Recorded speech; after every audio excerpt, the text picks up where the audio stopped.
Donna Schwartz here from the Everything Saxophone podcast. So, in this episode, I'm really happy to introduce Seth Ebersole, and we're going to be getting into his new album that's going to be coming out very, very soon, as well as some other topics of interest, especially to bari sax players. So, Seth, welcome to the podcast. Thanks for having me. Happy to be here. Cool, awesome. So, you got in contact with me. You've got a new album coming out called it's called Dear Emily, right? And it was inspired by the poetry of Emily Dickinson. Is it right? That's right. So this is a new sort of a suite of original music, all inspired directly by the poems of Emily Dickinson. It's been in the works for several years actually, so I'm very excited to announce that the title track, Dear Emily, will be available on December 10th for Dickinson's birthday, and then the full record will be released on January 9th. That's what I was going to ask. Okay, cool. So let me do this then. I want people to get to know you better. So let's talk about your background. Like, when did you get started in music? And I'm not just saying saxophone because, I was just speaking with someone who they started on flute. So when did you get started in music? Yeah, well, I've played music for literally as long as I can remember. My parents were both music educators, very good ones. So I grew up playing piano. Um, I think I started on trumpet, and that was a very I think that ended very quickly and very in a very fiery, Oh, it didn't really? it didn't it didn't go very well. Okay. And so somewhere along the line, I got the idea that maybe it was because I was from a family of brass players that I should play something not brass. So Oh, so, interesting. so I took up the saxophone. And yeah, here we are, 25 years later. Where did you grow up? I'm from sort of central Pennsylvania, Reading, Pennsylvania, from Got the it. Monopoly board. Yeah, Oh, fun fact about my hometown, right? It's Reading, not reading, right? So Reading Railroad. that's awesome. So how did you said you started on trumpet, was it like fourth grade or something or later? Third or fourth grade, I think. Yeah, it was pretty early. I was 7 or 8. Wow. Yeah, we Okay. started we started early. I think I'm from a fairly large family, and I think by the time they got to me, they just handed me an instrument. Um, you Here's what know, you're gonna it, play. yeah, do your digits move? Here's something. So honestly, I'm lucky I ended up with the one of my choice, I guess, after that. Yeah, because you never know what you'd be playing right now. So when Exactly. But, who was your earliest mentor when it came to playing the saxophone? so I was very fortunate. My father was a high school band director for I believe 34 years. Hmm. And in his school district there was a very fine saxophonist and educator at the middle school. He has since passed. His name was Kenny Blakicki. Okay. And he was wonderful. I mean, it's funny, when you think about like your influences, and you think about all the different layers that you begin to understand about the people that you took lessons from and who mentored you. um this guy not only taught me how to play the saxophone and how to engage with music and how to begin improvising, but as I've gotten older, I've realized what a wealth about musical theater that he actually taught me. Because he was in the school district that he taught in, he would always direct the musicals. Okay. Um, and he was like a Sondheim and Bernstein nut. He was in London every year to see shows at the West End, Wow. and it was something that just like went in one ear and out the other when I was a kid. But I've slowly, especially since he passed several years ago, I've been pulling back the layers of, oh my gosh, Stephen Sondheim is really in my blood pretty deeply. I didn't, who knew, it's fascinating and really rich understanding of musical theater, which is really rewarding. Okay. I'm curious. I know it's not related to poetry necessarily, but Um, you know where I'm going with this, right? Do you see the connection? yeah, yeah. Um, so I think I wonder if I'm hearing you correctly, if I'm intuiting you correctly. Um, the idea that, especially as a jazz musician, inspiration can come from really just kind of anywhere. not just within the arts, right? Not just within poetry, dance, visual art, or other forms of musical and artistic expression, but like literally anywhere.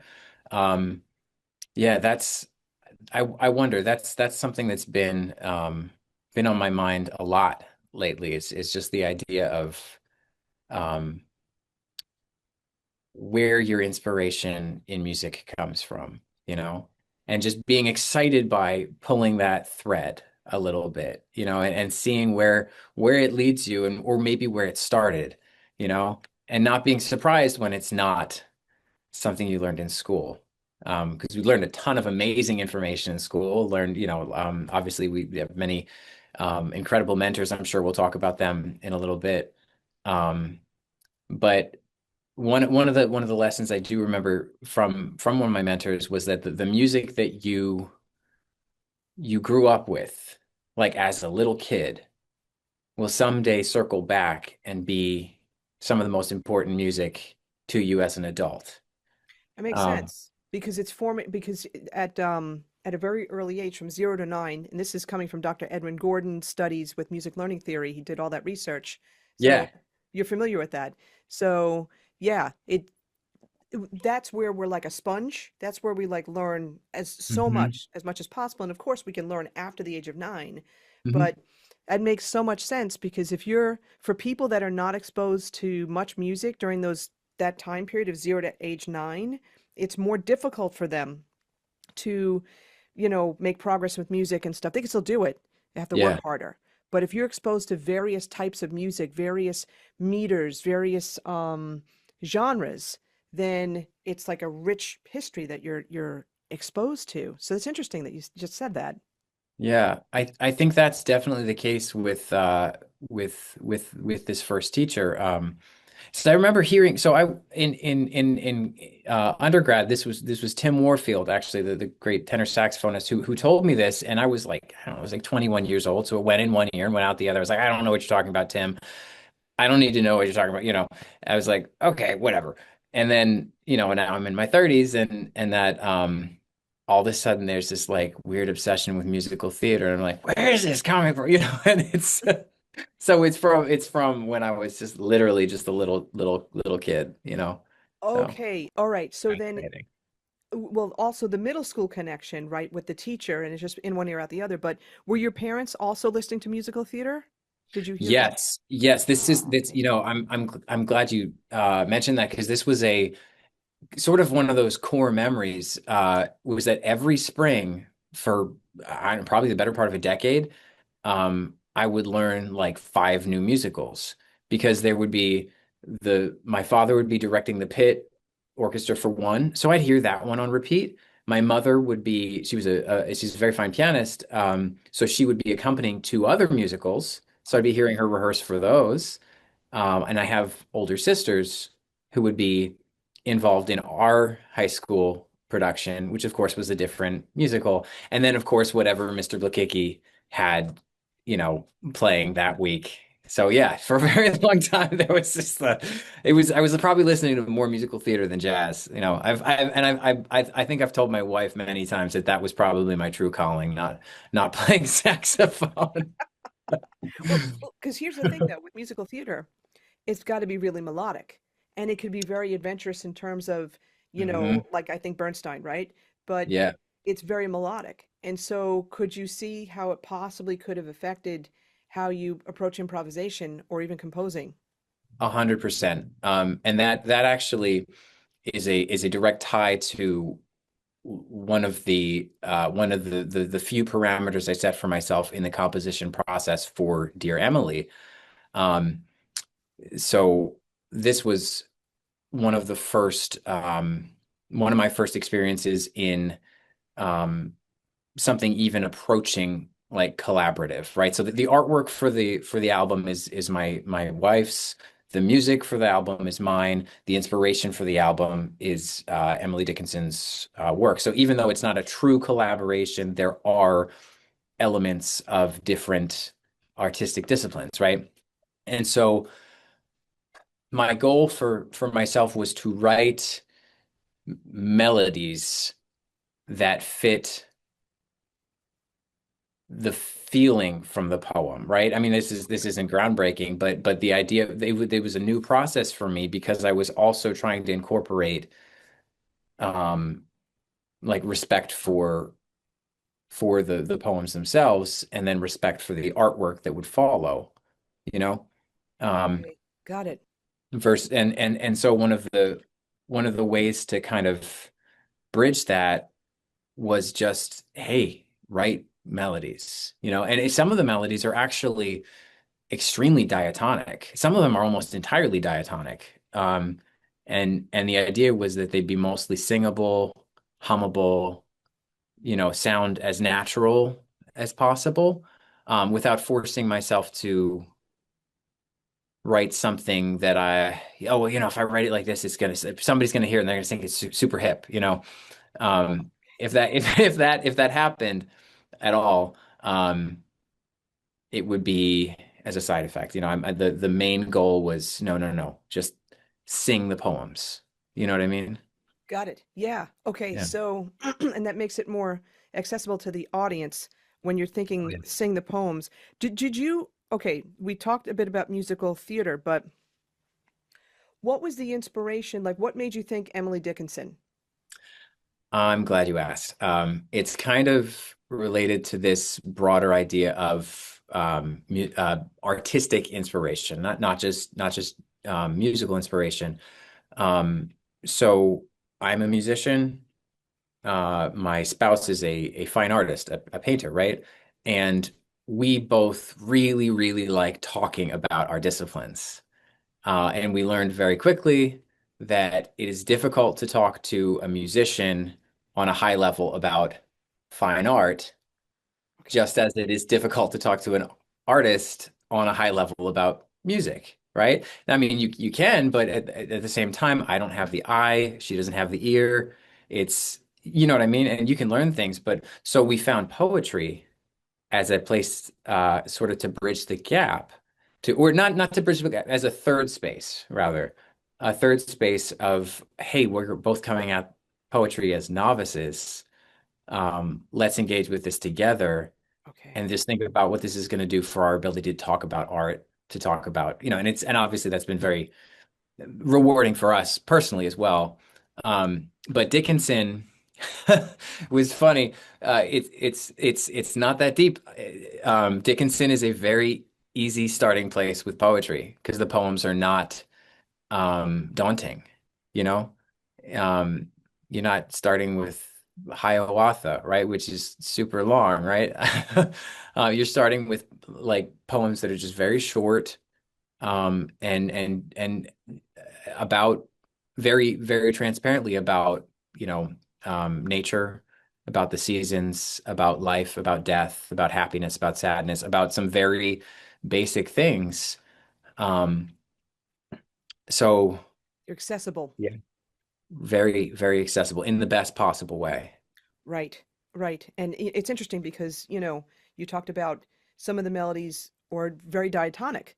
And, Hmm. like if a cool hip thing came out, we don't know if it would be exactly the right thing. It was only as a side product, but in thinking about that, diatonic, okay, going to poetry, if you have something that's, and I'm not versed in poetry at all. I'm really not. No pun intended with using the word versed, but Good. that's good.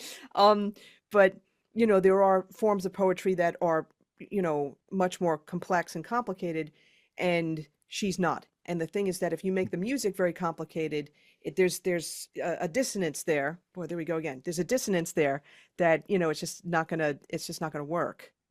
Yeah, there's like cognitive dissonance, right? Like Yeah. where the poems themselves were so simple. I mean, don't get me wrong. There are some like the blues on the record has like a slippery, like very chromatic sort of thing, but I believe that fits the poem, But more of them are more broadly like there's harmonic, the churning harmony underneath is more complicated than the melody floating on top of them, you know? Interesting. Talk about that a little bit. So let's do this. Mhm. Talk about the track, Dear Emily, and the inspiration behind that, and Mhm. then we're gonna take a listen to it. Great. So this one. This is the only track. This is the title track, and this is the one that'll be released on December 10th. Um, this is the only one on the poem on the record that does not have a direct poem to it.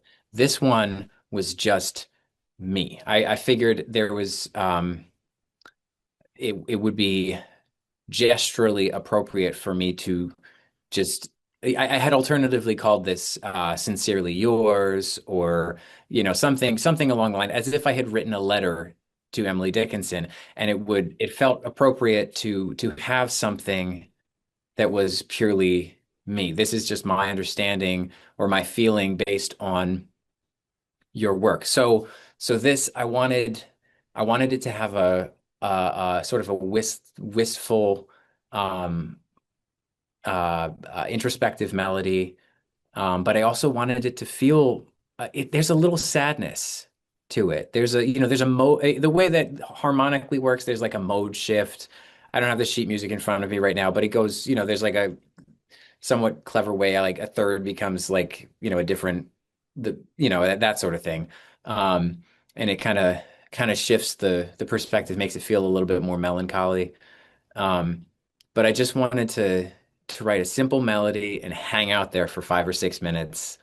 Um, Interesting. at like because there's this and there was for this one probably more than the others, there was like a color I had in my head. Which is interesting because we're talking about fine art as a, something in here. Um, but it was like a gray blue. Something kind of cold, but not unfriendly. Something almost akin to the color of smoke, maybe, you or know? or a New York skyline. Sorry, I'm originally from New York, Yeah. and when we went back, I'm in California now, and one of the times we went back to visit, I'm like, gosh, I never realized how like gray the sky is compared to California, where it's much bluer. So unless you live in like Yeah. smogland, but so Yeah, like that sure. that Sure. that kind of thing you're talking about. So color was an influence to this too, and I'm just wondering what came to you first, the melody or the harmony? Usually the melody came first for almost all of these. I think the only exception would probably be the blues because I wanted a blues, and so that doesn't really even count. But for the and this is not only true of this record, but for just about everything I write, the melody comes first. As a matter of fact, like even if I'm arranging for a big band, if I'm writing a shout chorus or a soli, sometimes I'll write the melody for it, like improvising on flute or saxophone or on the piano. Um, and then I'll write that melody and then I'll reharmonize that melody you know what I mean? And so like, but because the melody, I think, always has to lead um over over The over the harmony. harmony. Yeah. And I can see that based on the short conversation that we've already had, because think about your influences, right? Yeah. Yeah. Yeah. Yeah. There's a whole lot there. We got deep very quickly. Yeah, we did. No, but Yeah. but but it's true though, and it's because it's interesting to me, you grew up, bigger family, right? Musical theater background happening for everybody. You're Mhm. exposed to that music, you're internalizing it, you don't realize it. And then, it's affected, it's in a good way. It's affected, how you approach music, how Mhm. you approach composition. So, and it's not earth shattering. I mean, a lot of people do sort of with the melody, but Yeah. I think for you, and plus, unfortunately, your middle school band teacher had passed away fairly recently, but it made Mhm. you think, made you get introspective, and Yes. made you realize, that connection too. And, I think you I don't know, remember, we didn't talk about when you started writing Dear Emily, but maybe it was around that same time? It was around that same time, and there's actually two direct ties to that teacher. Okay. Um, one is in the harmony. There's several places throughout the whole record where I do a resolution that's like that traditional like 1940s musical theater. It's like one diminished becomes one. I don't have a keyboard in front of me, but it's in there in several of the like larger resolutions. And that's like a little bit of a nod to um musical. Oh, a great example. The hills are alive with the sound of that chord. It's Okay. diminished and then it becomes one. That happens a couple times um in several of the compositions. And then the track The Very Nearest Room is um dedicated to this teacher because he had passed around the time I started the Okay. composition process. So So, let's do this then. I'm going to actually go over here and let me start off with Dear Emily, and let's listen to great. this for a minute and going over here. Get the volume up a little louder so we can hear this, and let's listen to right there. You could tell it's introspective. Yeah. Really, you feel that right there.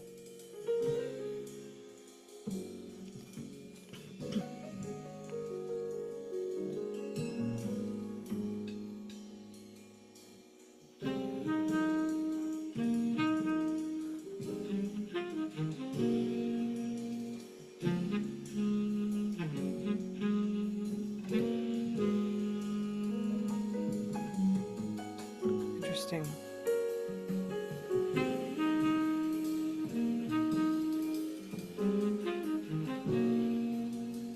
Huh.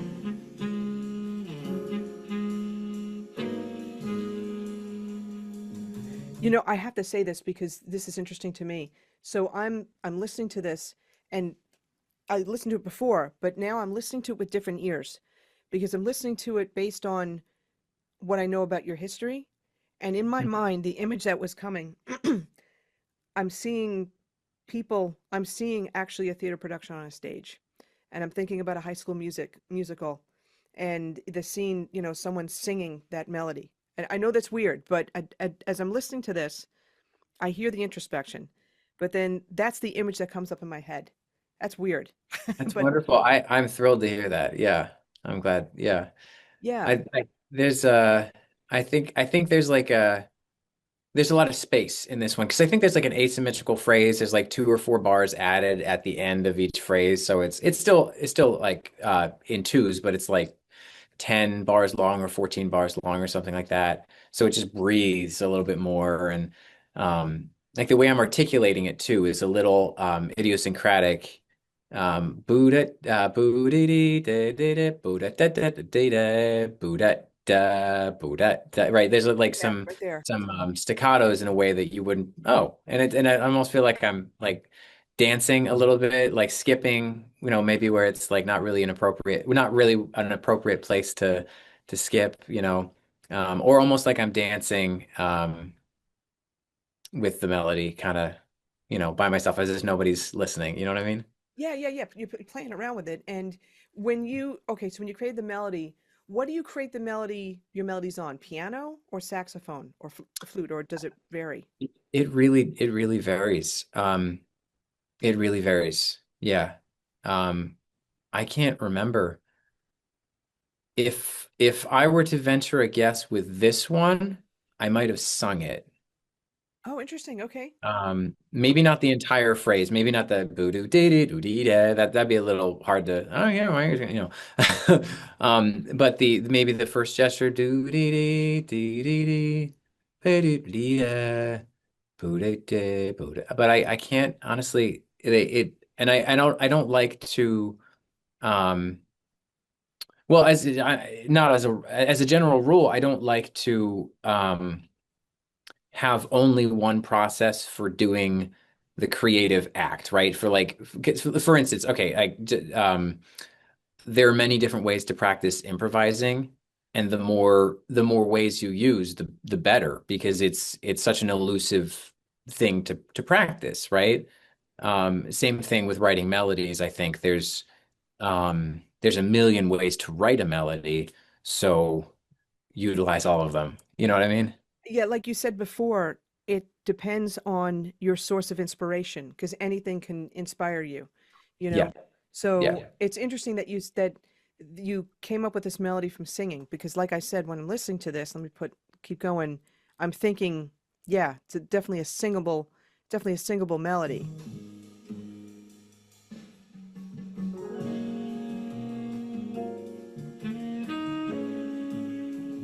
Yeah, it's very diatonic, right? The building.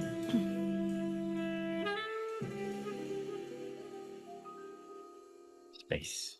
Yeah, yeah. Gives it time to breathe.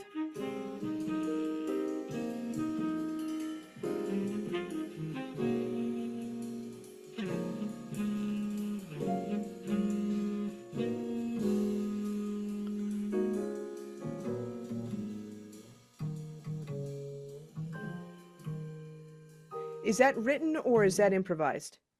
The bass figures, Yeah, improvised. it is Yep. improvised. Okay, well, yeah, I that's gave definitely them, nice. yes, very beautiful, very melodic. I love the way the bass player on this record is a dear friend of mine named Javier Enrique. Um, and he's nails. It's great. Yeah, no, this is cool. And the so when you were writing the charts for this, right?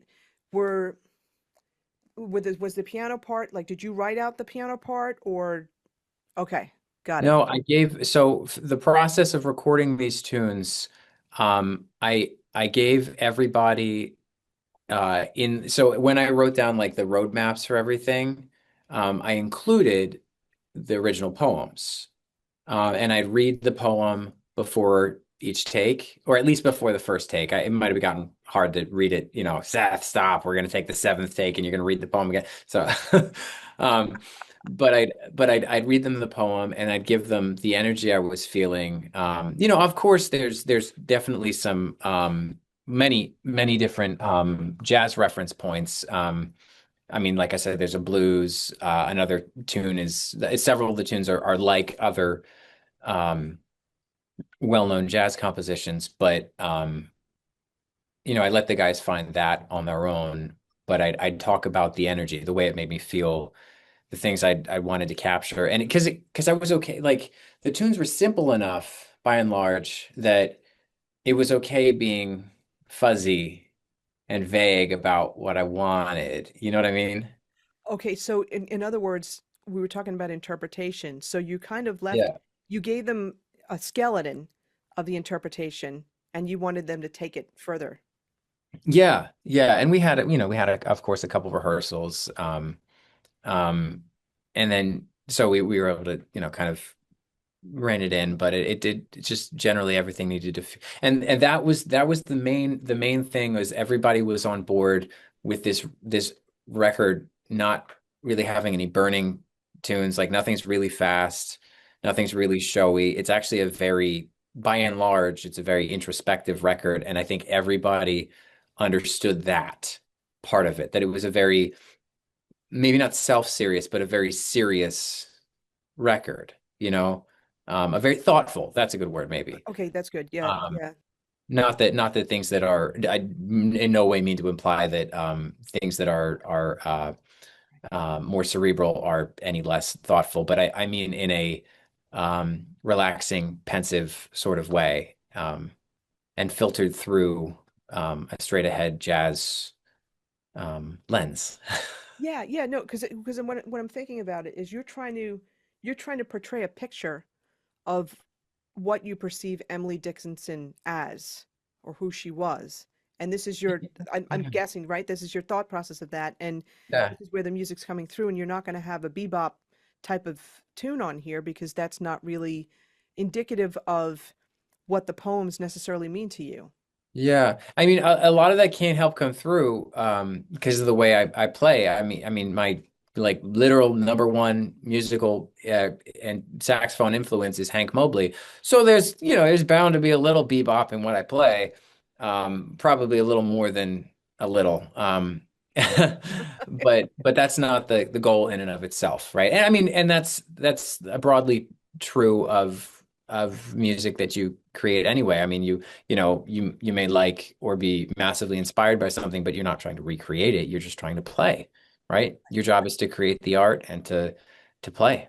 And what else happens is just, what you get, Yeah, no, for sure. And what comes out is what is you, as opposed to, Yeah. a clone of somebody else. So, all right. So so this is the title track, right? So now let me do this. I need to go beyond so I can look over here. You had mentioned the very nearest room because this Yeah. is like an homage to your middle school teacher. So let's listen to a little bit of this one.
Really beautiful melody on this, and Thank you.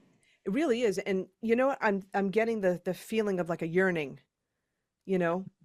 Yeah. That's a kind of emotion that I'm kind of hearing from this. And it's like the melodies, it's like beautifully developing, right? And then it's this driving force though. I feel like it keeps moving, moving, moving forward. It's a really nice tune. It really is. Thank you. Thank you. Yeah, I was happy with this one. Did this remind me, did this come after he passed or before? If I'm remembering correctly, I was writing the ballad for the record as he passed. Okay. Okay. So it was, of course, nobody, it, um, of course, it can, be a long process of losing, someone you care about, someone you love. And it was the same with him. There was a window of time where it became evident that he was going to pass, and unfortunately, he never got to hear this. Oh, okay. Okay. But yeah, but that's yeah. Yeah, so okay. So and this okay, so two things I'm thinking about out loud is that, this helped you to deal with that. That's the first thing. And that you did know that he wasn't doing well. It wasn't like it was all of a sudden that you found out No, that it he wasn't. He passed. was he was very elderly. Yeah, yeah. It Okay. was yeah. But I would say so. I mean, you know, it's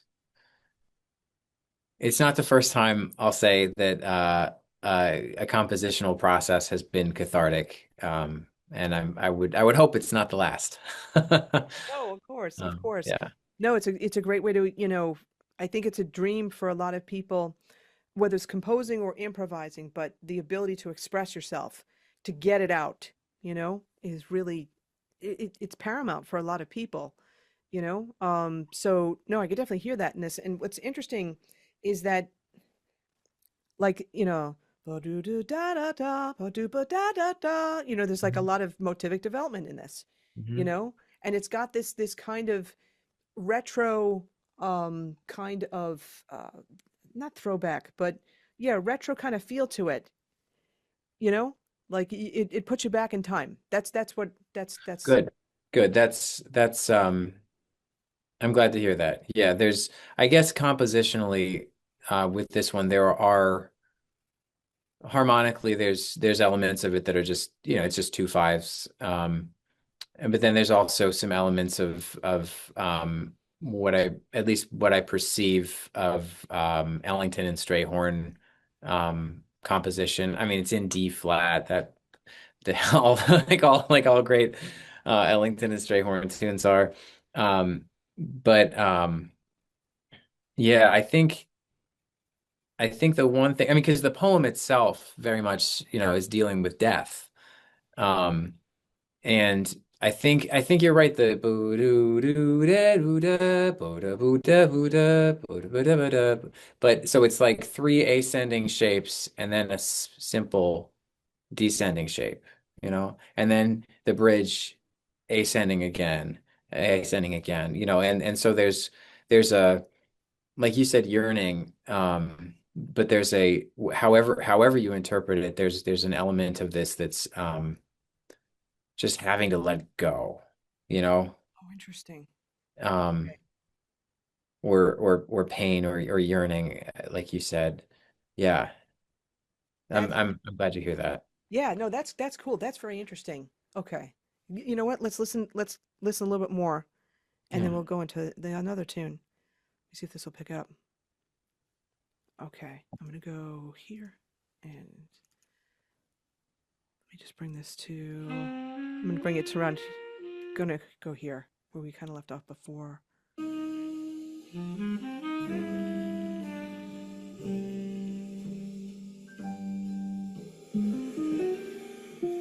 Okay, the guitar solo. This is the great guitarist Randy Napoleon. Oh, who is the I've name? been Randy Napoleon. Okay, got it. Okay. Yeah, Been this, very fortunate to have him on both my records, and he's a pleasure to work with. And he was actually one of my former teachers, so he's yeah. oh, okay. All right. No, that's cool. Yeah, let's listen to a little bit of a solo here.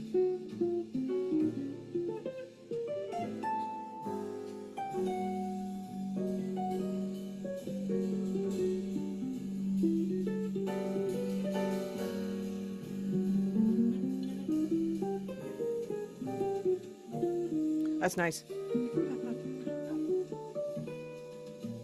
Uh, Yeah, you could hear like the motivic development there, and it's like he's sounding like some of the piano lines from before in the intro. Like just the expansiveness of the piano.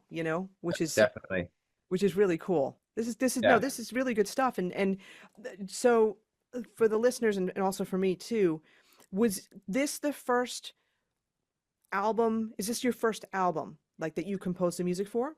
This is my second full-length album. I released a record called Sometimes I'm Happy back in 2018. And I did another recording project of my own work that is on YouTube, but it's not on it wasn't like turned into a full record. And that was called In Absentia. Um, but yeah, but this will be the second full record. Yeah. So I'm just curious with the YouTube thing. Then was that before 2018 or? No, that was actually after. That was in 2019. Oh, interesting. Okay, Yeah. okay. Yeah. So okay, so you didn't necessarily create an album out of that. You just made like videos. Yeah, so it was a sort of a out of necessity. I didn't have the funds at the time to do a studio record, so I wrote this suite of music, and put the band together, and we did a tour, and we recorded the last uh, date of the tour. Oh, And got so it. there's Okay. some decent quality recording. I've since gone back and thought, oh, maybe you should turn this into a live record, but I don't know that the quality is quite at that. I mean, the guy I worked with to record it did an amazing job, but um, it's not. I don't think it's quite, record material. Which is a real shame because the performances are really good. But, Okay. but yeah. So this is the first. This is the second. Excuse me. This is the second full length record. This is yeah. Got it. Okay, cool. All right. Now, let me ask you, so in looking at the tracks, Mhm.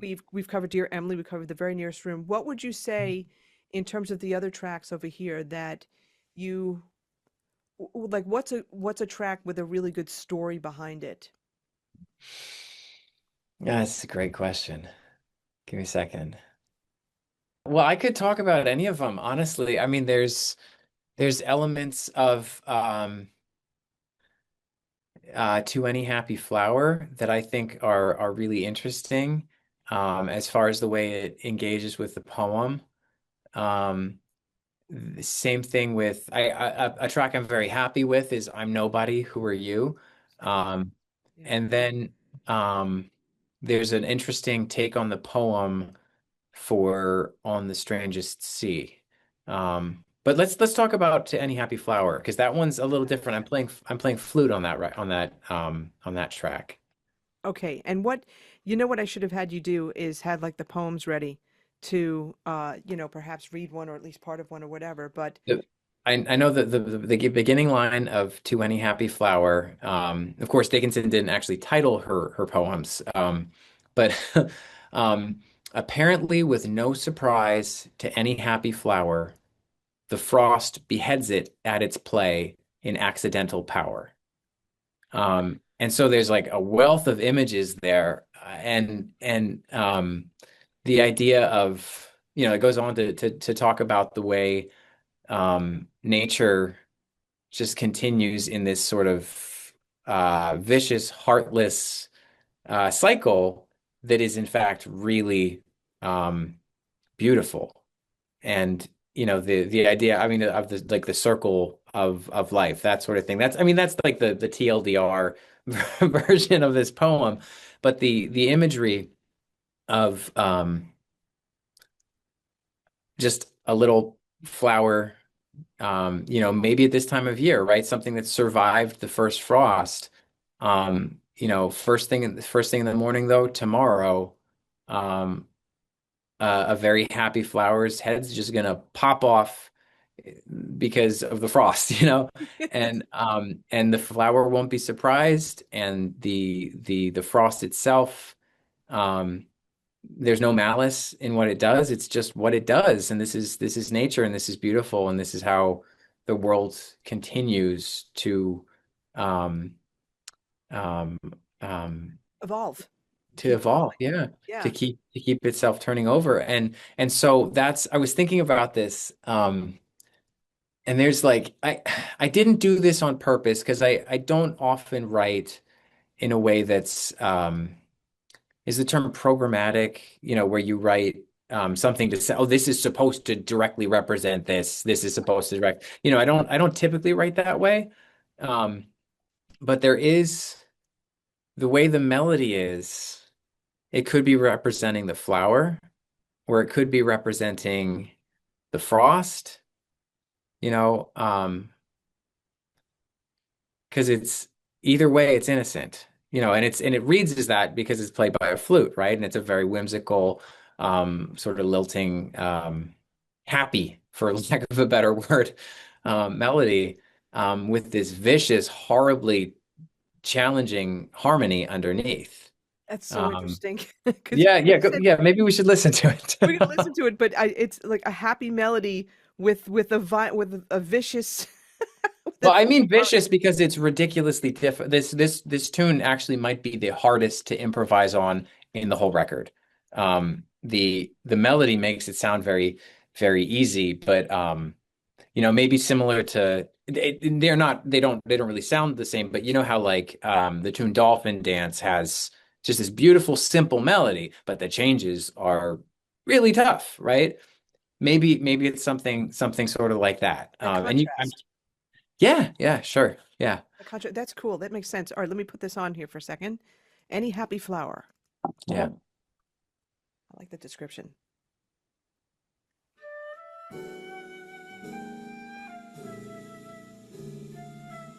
Oh yeah, here. Yep. There's a lot happening underneath. Yeah. Yeah.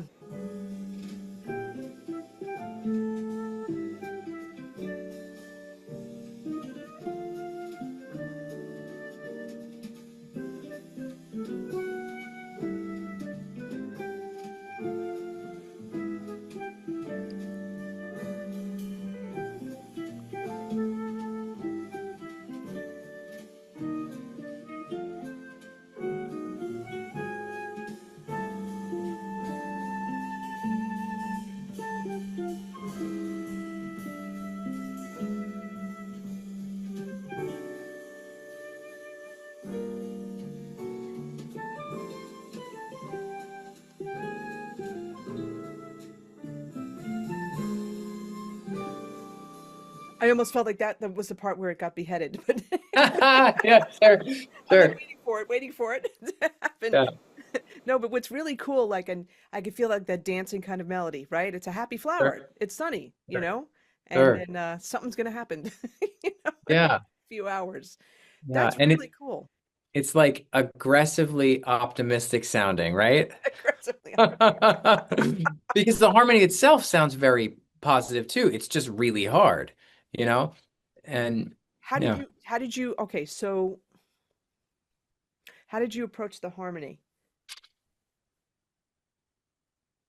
Were you I think I hearing that, or was it some of it, I think sometimes the way I'll write a tune is I'll write the melody.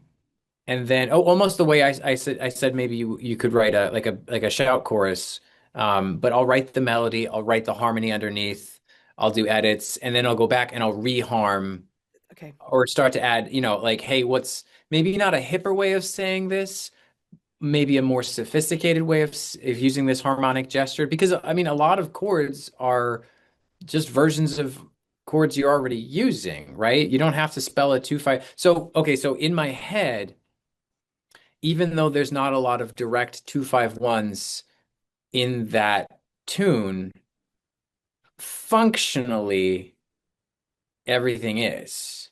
It's like everything is a version of a and horn players know that like, a certain just like a 2-5-1 with a tritone sub is still functionally a 2-5-1.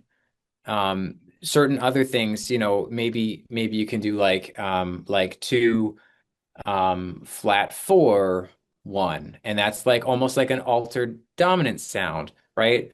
And you can play that over a 5 chord. Maybe I used some simple techniques like that where maybe I would actually use that root note, and treat it um like a 5, like a substitution for a 5 chord, that sort of thing.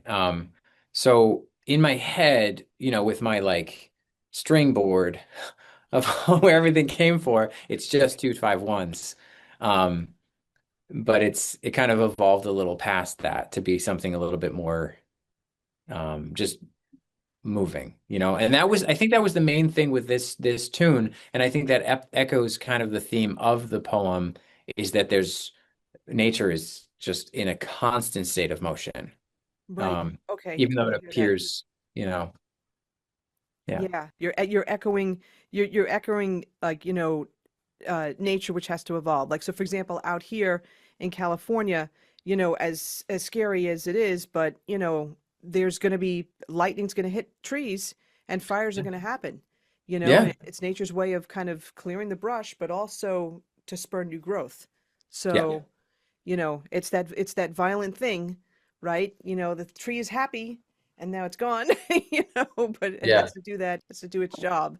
So, yeah, it's now I've got that image in my head. That's really funny, but it's no, it's evocative. That's the whole thing, and good. that's what's really cool. And what's interesting, with the show is that we're not talking about like improvisation tips per se. We're not talking about playing tips, but it's more about a part of it kind of is because when you get to a point where you really understand, your chords, and you're understanding your instrument better, you're Yeah, thinking differently. You're thinking on a different level and you're trying to express yourself on a much deeper layer, so to yeah, speak. You like yeah, with this whole album, you know what it means to you. And you're trying to create that timbre, that color, those ideas to come along. And even like with this piece, again, it's just that you gave me that imagery of like this happy flower. You read the poem, a piece of the Mhm. poem, this happy flower, and then like the frost just comes and just beheads it. But it's violent, but yet we understand that that has to happen.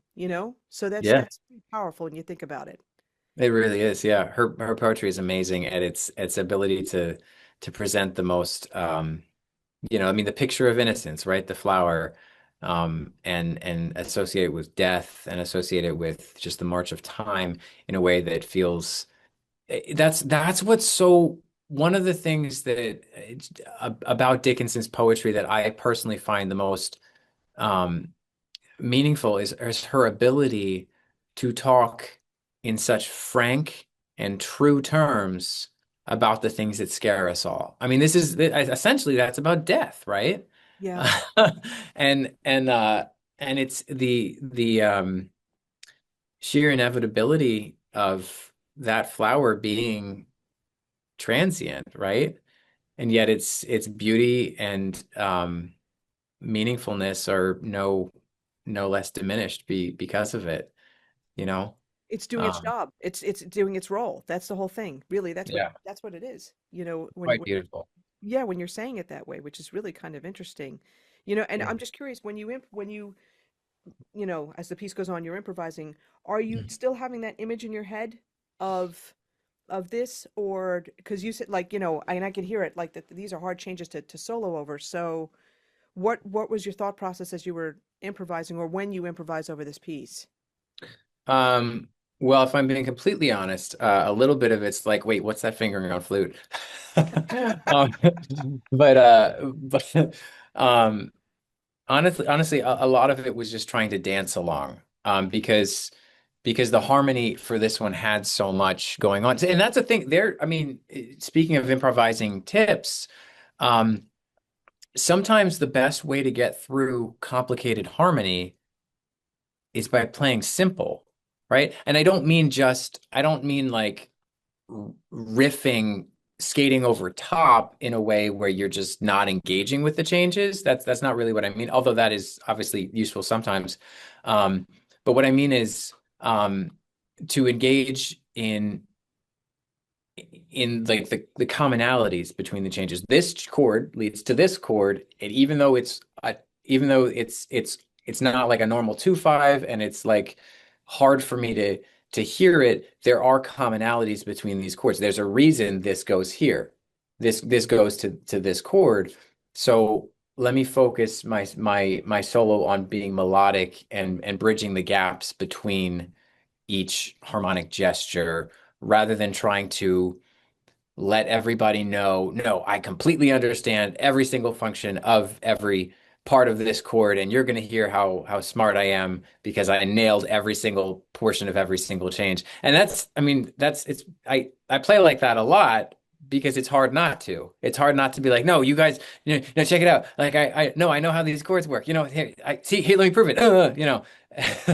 But the goal with this one is to be a little bit more trust the harmony to do its job, and Cool. just kind of sing over top of it. That's cool. I like the way you said that, to trust the harmony to do its job. And the commonalities between the chords, and focusing on those. And it's interesting too, sometimes, and there's a place for also being in, or I call in the weeds, like in the weeds with each chord. There's a place for that, for sure. But sometimes also to give the music room to breathe, you know Mhm. there's also that element too, and which in some ways can be harder, because you have to resist the urge to get in the weeds. Right, right. Self-editing, right? Yeah, yeah, yeah, for sure. This no, this is really cool, and I like how we're, kind of analyzing these things. Um, and everything stemming from how there's two things going on here, really.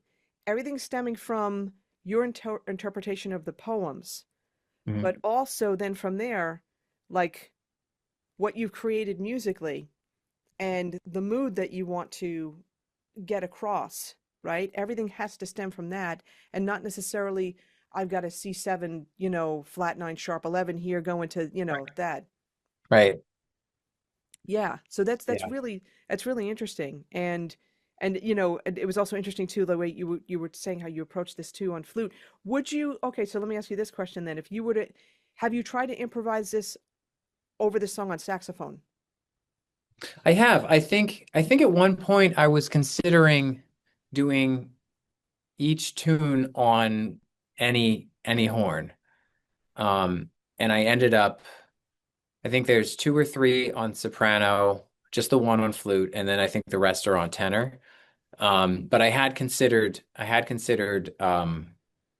I think I definitely considered this one a soprano. That would, because it would float the same way, I think. That makes But it would sense. add a different weight that I don't know. Yeah. But I definitely considered it. And thankfully, I mean, fingering wise, we're pretty much in the same ballpark. Um, Right. but yeah.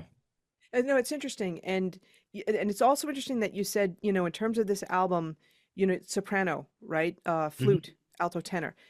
But the interesting thing, the stuff that I saw on your Instagram. So I'm gonna do a little switch over Yeah, here. please, yeah. Yeah. So you're playing these other instruments, but from what I knew of you is more of as a bari sax player. Mhm. So, and we spoke about this before. We're going to talk about his handle. So your Yeah. handle on Instagram is Barry Potter. So you Yes. want to talk about that story behind your Instagram handle? Yeah. Yeah. So I'm very very proud and honored to be the baritone saxophonist with the Airmen of Note jazz ensemble from the United States Air Force. And just it was a joke actually, the Barry Potter thing, because I used to wear these black wire rimmed glasses. And when I first got to the band in DC about 4 years ago, one of my coworkers was just like, as a joke, "Hey, look at Seth, he's Barry Potter." Ha ha ha. And so it kind of stuck, and I just thought alliterations too, or puns like that are too good to pass up. Anybody who plays Barry sax or is engaged with, the relatively tight-knit baritone saxophone online community knows who Barry Manilow is, right? So it's not too dissimilar from that, where it's just a joke, and since baritone is my primary instrument, it fits great, It's awesome. It's so funny. And Yeah. and we were also talking about, how much we both like Harry Potter. So, Yes. Oh, yeah, of course. I mean, I also like, yeah. So I like Harry Potter quite a bit. Yeah. you know what? But I should have said to you, well, they probably don't work anymore, but you should have wore those glasses for this interview. I should have thought of that. I'm using mental right now. That would have been funny. But I saw a bunch of, videos on your Instagram, and like you had one where it's like the floating pinky, like dealing with the left hand pinky and some Oh, crazy. I had cut my finger. Yeah. Yeah. Oh, that's where that That's came what from that because was. Yep. So yeah, so one of the things I try to do with Instagram's the only social media I have, but one of the things I try to do with any sort of post is to not over curate. But what I mean is I always want to show just something that is truly something I'm working with or working on. I see. Um, and just explain why.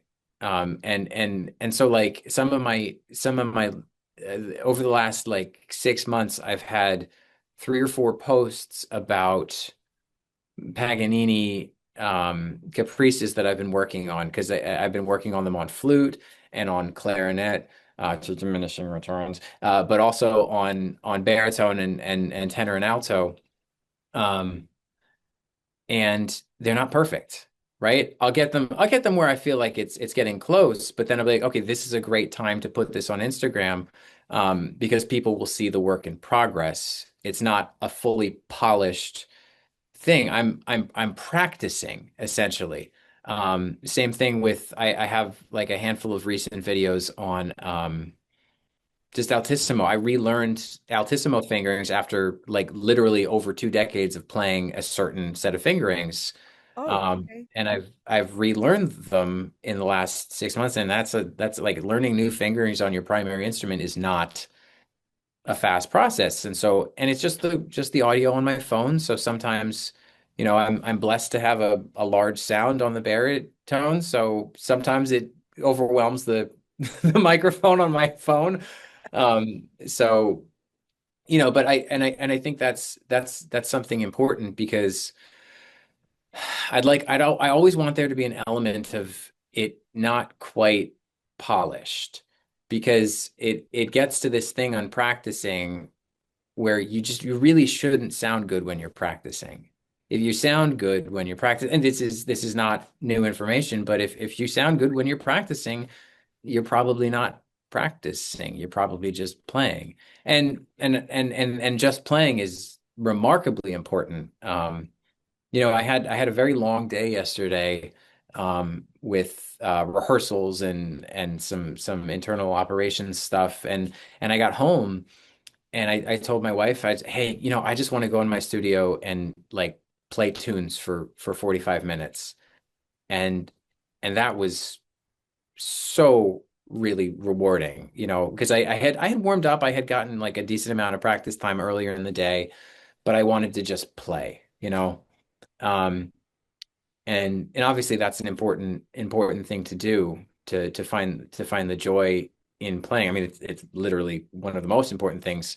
But as far as practicing, you shouldn't sound good. It should be a struggle. And so I always try to capture a little bit of that um, in in Instagram when I'm That's posting. cool. No, that's really cool because, and yes, it's not earth-shattering. Many people have said that, and hopefully for a lot of people, they've maybe come across mentors and teachers that have said that to them at an early age. The thing that Hopefully, yeah. happens though is that ego gets in the way, and I don't mean ego in a mean way or vicious way. I'm talking about, your sense of self-pride, and Yeah. so people there's a lot of people that, listen to this podcast that maybe live in apartments or live in, situations where it's they don't have like a safe space to practice, and they're worried what the neighbors think. And so, Yeah. you know what I'm saying? So then you got that element going on. I remember going through that for a little bit myself, and that affects your mindset. Yeah. Because then you're thinking, I've got to make everything perfect because someone's going to say something or someone's going to complain to the apartment manager or whatever. Right. So you got those things going on with that too. Yeah. That's such a struggle. Um, sometimes I'll oftentimes warm up at work, and usually I'll get here early, or I'll get to work early enough that nobody's there. Um, but for the longest time, especially when I was brand new, there's all these amazing jazz musicians coming into the rehearsal space, and I'm there trying to warm up using those, making horrible sounds, doing weird techniques, trying to expand my sound, um, and it took a very long time to be comfortable practicing in front of other people, being okay to sound bad. So like So, I play quite a lot of bass clarinet, um, but B flat clarinet's not. I mean, I'm fully functional on B flat, but it's my least favorite double. And it's also my least fluent double, and I'll find myself practicing on it, and I almost try to make myself do it at work where I might be in front, somebody might be hearing it, because it gets me out of the ego thing where okay. I'm like, oh no, I'm gonna squeak, or it's gonna be out of tune, or somebody's gonna hear me go over the break and hear the intonation and the core of the sound completely change. And I'm forcing myself to do that in front of people, because it makes me uncomfortable.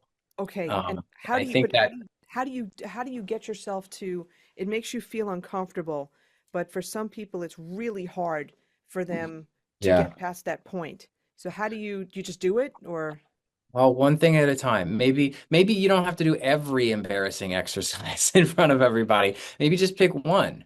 I mean, every saxophone player knows, a handful of maybe don't do the mouthpiece exercise because that's going to be way too loud and you soon have no friends left. But but find some sort of like a tone expanding exercise. Maybe just something as simple as getting overtones. That's not a pretty sounding thing. Um, but that is something that you can maybe slowly learn to practice in front of, and that might actually be a really good one because ideally we're learning to play with good, with good technique, and like a strong overtones in our sound all the time, not just when we're warming up. And so maybe doing that in front of other people will kind of start to train your chops. No, this is how I play, not just when I'm warming up. This is how I play at all times. Um, and yeah, I think you're right. Maybe just do it, right? But start with one exercise, you know? that's great Um, advice. Because it's not so overwhelming. yeah. And, I'm just thinking, about the people's psyche, and Oh the yeah. people say it out loud, but subconsciously that's what's going on, Yeah. where it's like, oh, someone's going to hear me. And then you shrink, right? You shrink and then you're not breathing. And Yeah. then you get tense in your embouchure and all types of things happen. All types. It's the physiological response to being nervous. So in a way, playing in front of people is the only way you should play. Yeah. Obviously, nobody's gonna, nobody's gonna be there and, all the time. But I think that's important. And I know, I mean, like when I first got to the job I have, it took a very long time to not be very nervous every time I had to solo because everybody sounds good. Everybody sounds so good. Everybody plays so well. And, you know, but then eventually just repetition, getting comfortable, just this is how I play. And there's if you want to talk about tips you learned from teachers and mentors, one of the most incredibly concise and useful bits of information I ever learned was from my mentor in grad school, Diego Rivera, where we were talking about like playing your best, and he told me everybody always plays within a range. And it was because I think I had a really bad performance. I think I was some concert and I thought I just played horribly and I was beside myself and really upset about it. And he's like, no, you don't play worse than this. Like it would take a miracle for you to play worse than this. You also don't play better than this. Okay. This is the range in which you play. This is the range in which you play, you know?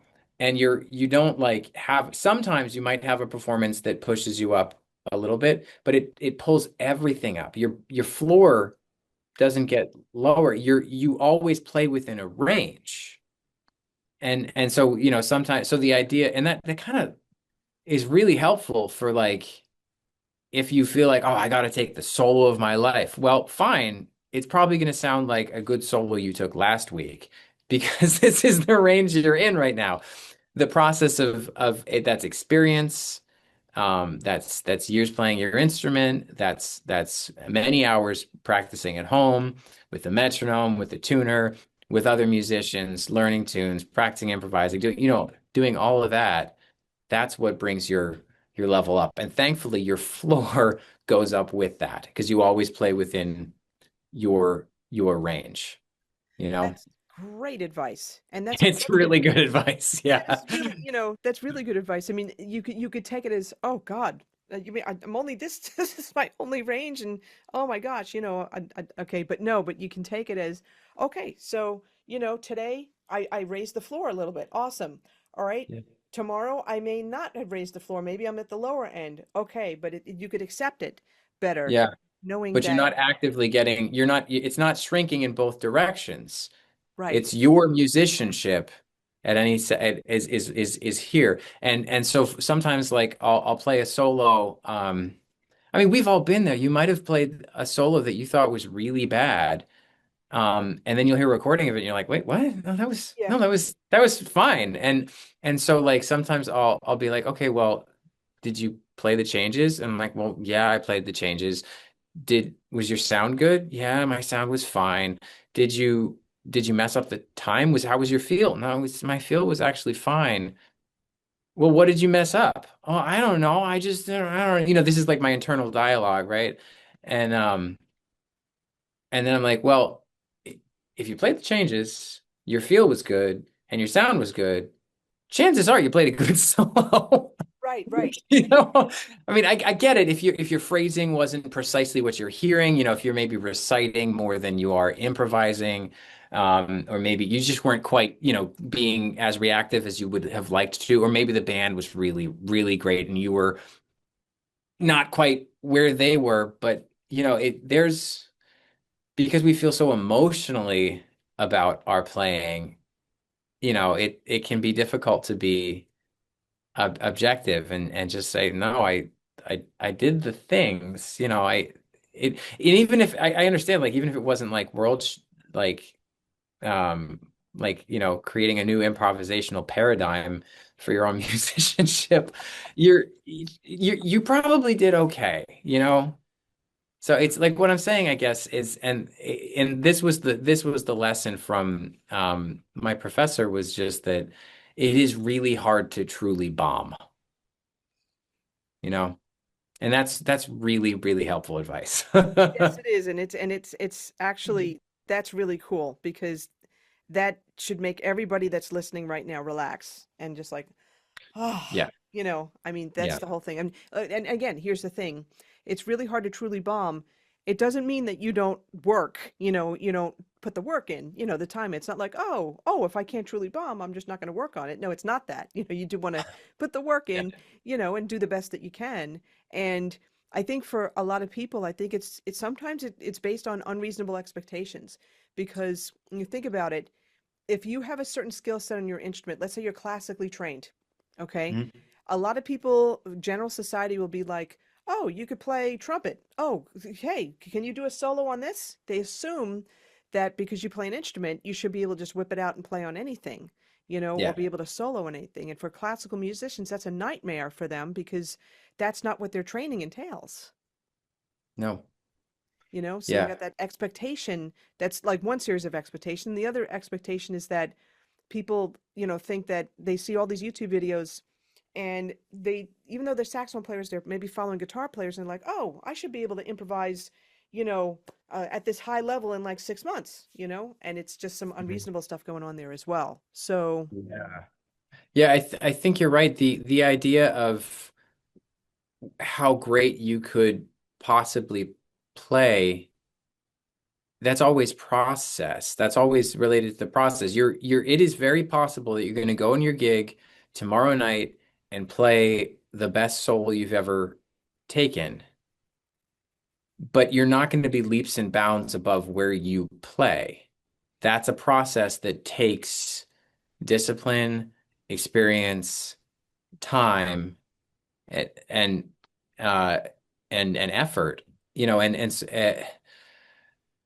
yeah, and I think understanding that really helps, at least me personally, releases me of the responsibility to try to create some, like I was joking about the what was it, new improvisational paradigm for my own musicianship or something like that.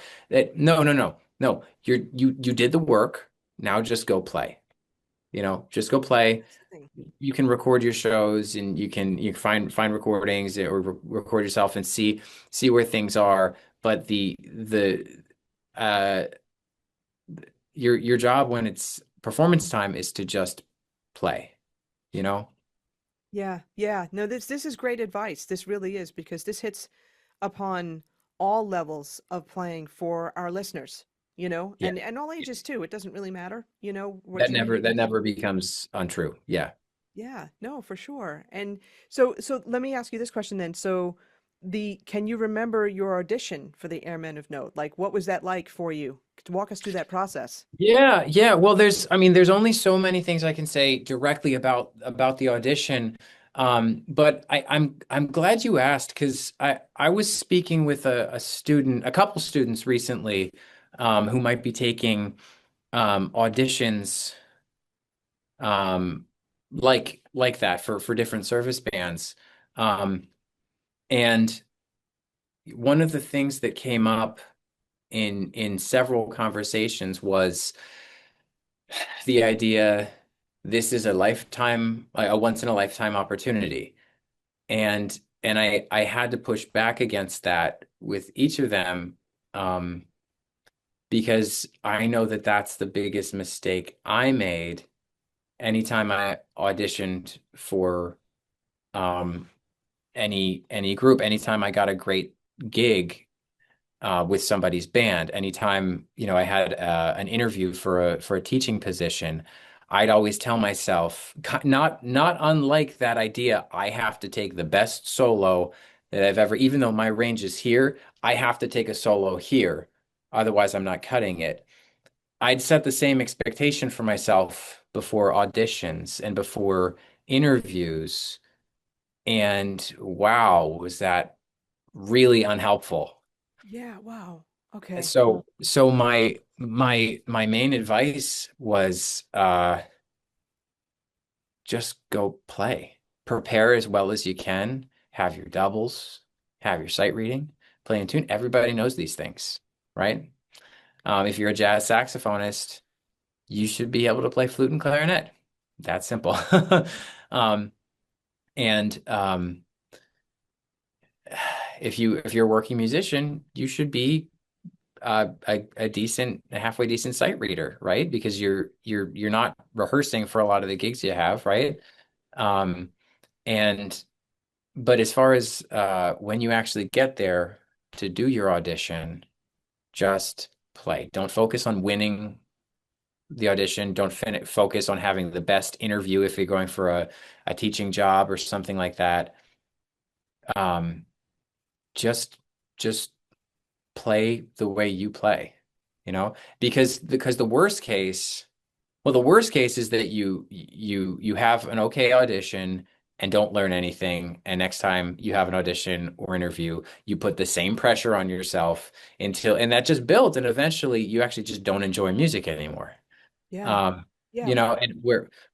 and so I learned this because um, I had always been the record, and actually both my records are primarily on tenor, which was primarily what I played before I joined the Airmen of Note. Not always, I'd always been baritone had always been a strong double of mine. Like I'd always been active playing baritone. It wasn't like it was a strange horn. It wasn't like I didn't just pick it up and but it wasn't what I thought of mentally as my primary instrument when I took my audition. And that keyed me into what I'm talking about because in my head it was a double. Okay.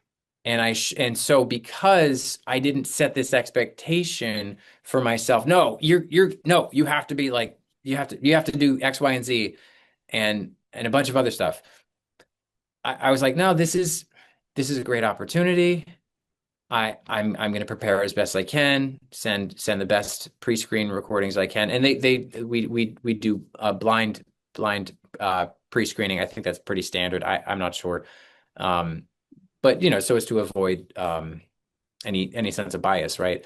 But I just for me myself, I letting go of the um, expectation that I had to have the greatest audition of my life. Well, I was like, well, you're already playing on a double. So just go have fun. Just play. Just go play. And that's sort of been what I did for every audition and job interview and anytime I showed up to play with a new person's band. And so since then, and I had a very good audition, right? And I was fortunate to win the job. Um, but getting out of the mindset of this is the only, it has to be this. It has to be this. That is not helpful. That's a good way to have a miserable experience in an interview or audition or sitting in with somebody else's band, you know. And now, I mean, I get plenty nervous when I sit in like with somebody's band that I've never played with before, or if I'm sitting in with a band that's full of really good people, really good musicians. Heck, I still get nervous if I'm playing. Sometimes if I'm like even like playing with a wedding band, it's just because performing is nerve-wracking. Still, there are nerves associated, but when I when I allow myself, and it's an allowing, it's not making yourself, right? When I allow myself to just play, just play. You play well. You play in this. You play well. So just play. Everything you might play really well tonight, you might play really poorly tonight. Just play. Music is for enjoying. And so that's I know that's not very much directly about the audition, but that's the best possible advice I have as far as and that goes beyond auditioning for an ensemble like a military band. That's just true of sitting in with somebody. That's true of taking a job interview. That's true of uh, probably a lot more things. Release yourself of the responsibility to be Perfect. the the perfect. Yeah, there's this arbitrary standard of potential that we've set for ourselves that nobody expects of us. And just show up, do your best, go home. That is incredible advice. Really, it is, because what we're speaking about now, and people have kind of said this in many different ways, Hmm. but what I like what you said is that, look, if you've done the work, then just show up and just play. Yeah. Just have fun, you know, Yeah. because the thing is that the more of this pressure, and it's not even founded pressure, it's pressure you're putting on yourself based on a certain Almost all. belief, Yeah. then An incorrect belief, usually, yeah, yeah. or at least an unhelpful belief. We'll put it that way. Yeah, well, it's actually it's a limiting belief. It's a limiting belief because Yeah. when you have this kind of thought process and you keep going, it could be going to an open mic or a jam session, Yeah. Yeah. right? Big time with that. It could be, for some listeners, you've never played with a band before and you're really nervous and, this is your first time. It's like, it's got to be perfect, and totally get it. We've all been there. We've all been there. Yes. We've gone through Well, that. yeah. Everything you're mentioning, yeah, boy, you're bringing back memories for me, for sure, I'm sorry, Donna. No, it's all good. It's all good because you know why it's good? Because and this is I'm thinking back to when I play trumpet also and just doing auditions on trumpet. And with trumpet there's also that thing like, there's more pressure on you in some ways, it's like got to get the high note, Oh yeah. Oh you know what I'm yeah. saying? So having putting that stuff on you in addition to just the pressure of the situation, it doesn't help. It really doesn't No, help. And there's already pressure because but yeah, here's the funny thing. Here's the funny thing about auditions and interviews. Generally, they want you to sound good. Anytime I play with like it, so say you're on the bandstand. Say somebody's playing with your band and you might be comfortable because you're the band leader, right?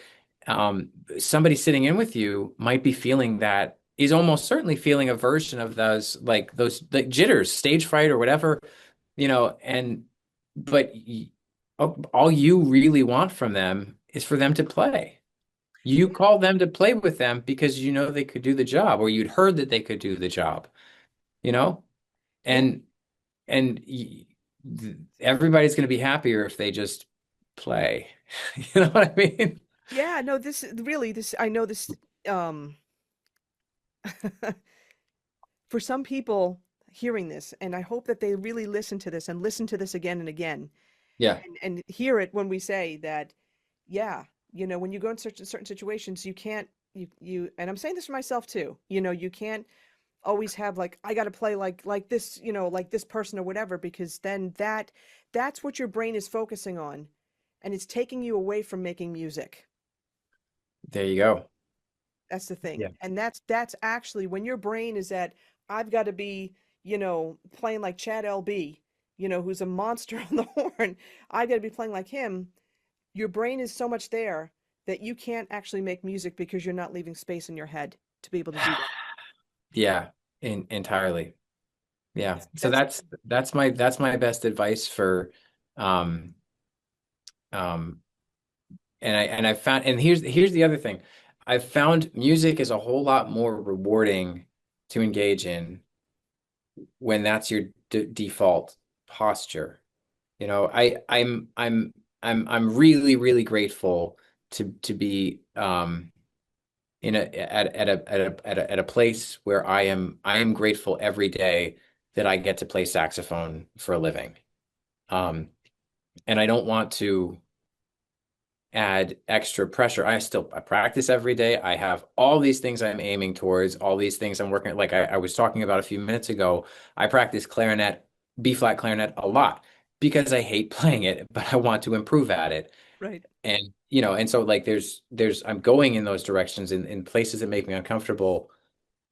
But when I'm engaging with music, it's from a place of as much as I can um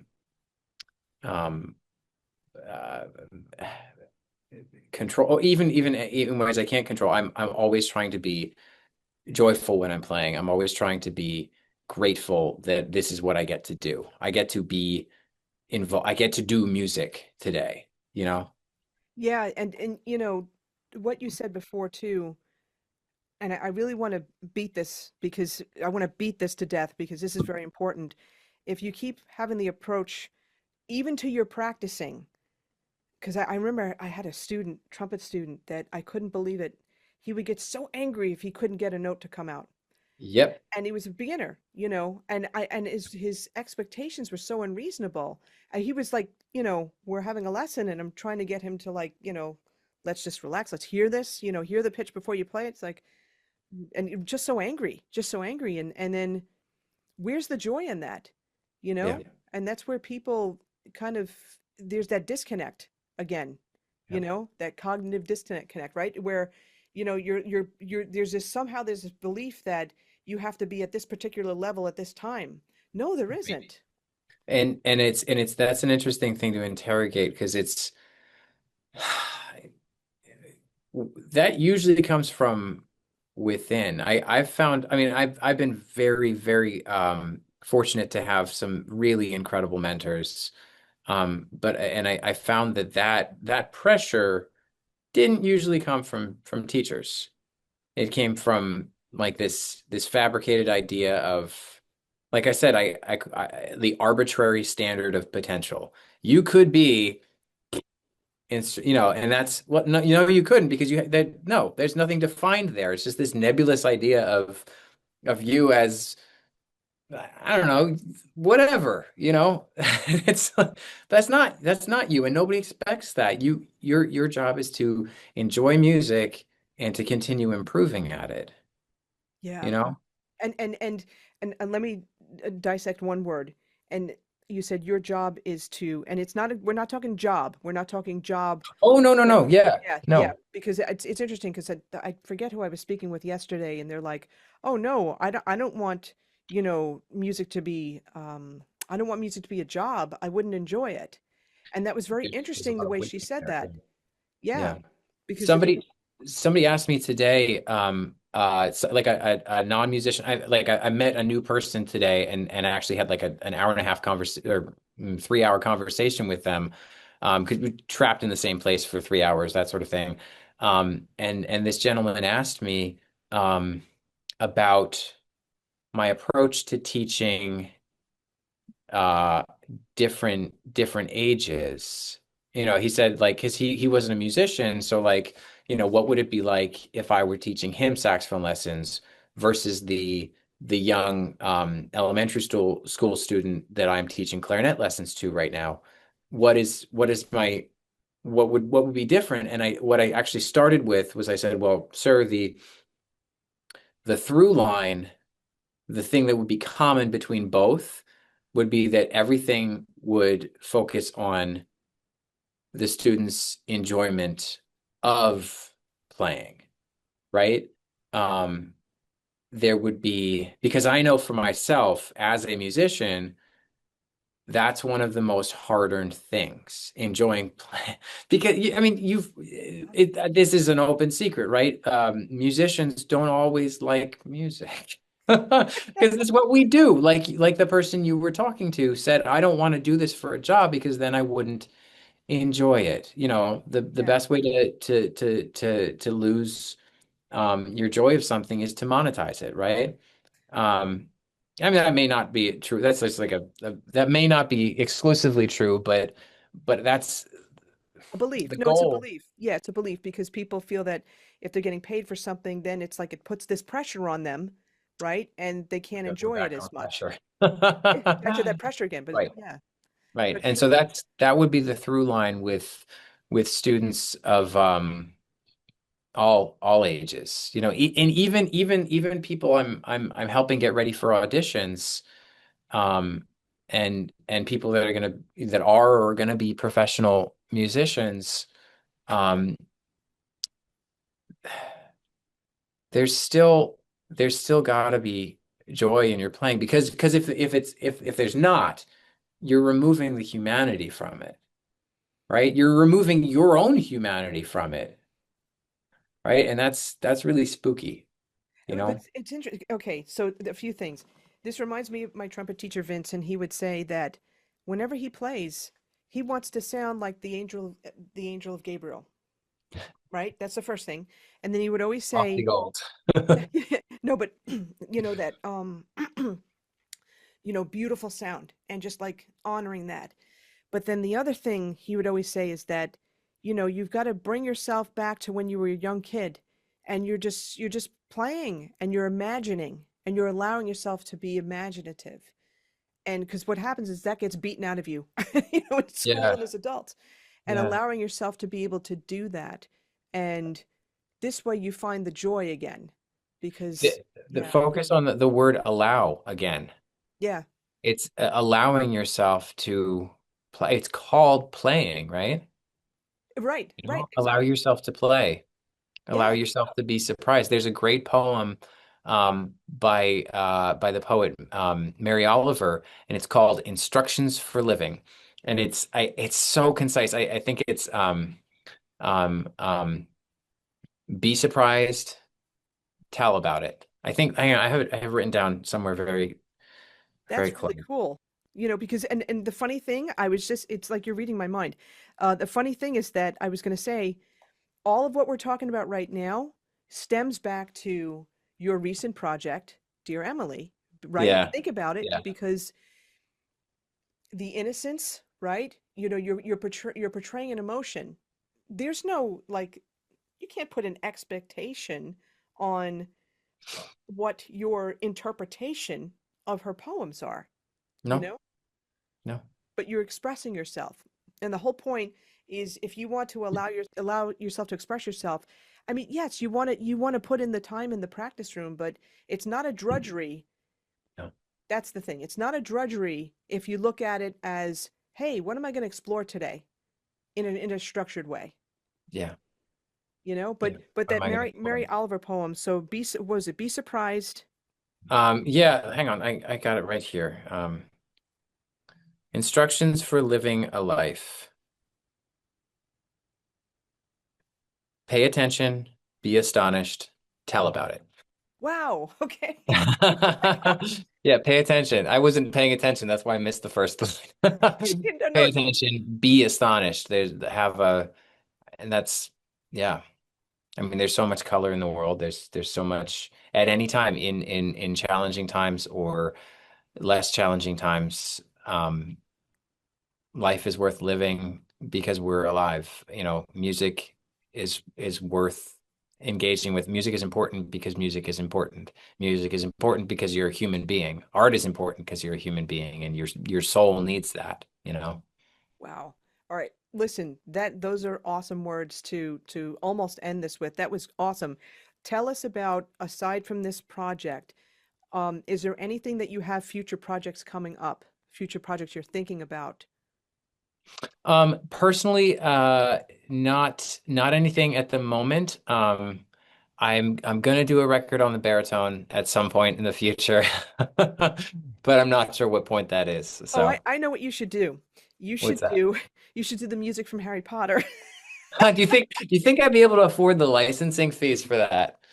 Well, you could reinterpret it. You could Okay. reinterpret it. Oh, music inspired by, There you go. yeah, sure. Right? Think about it. You Yeah, could do you that. could probably do that. Yeah.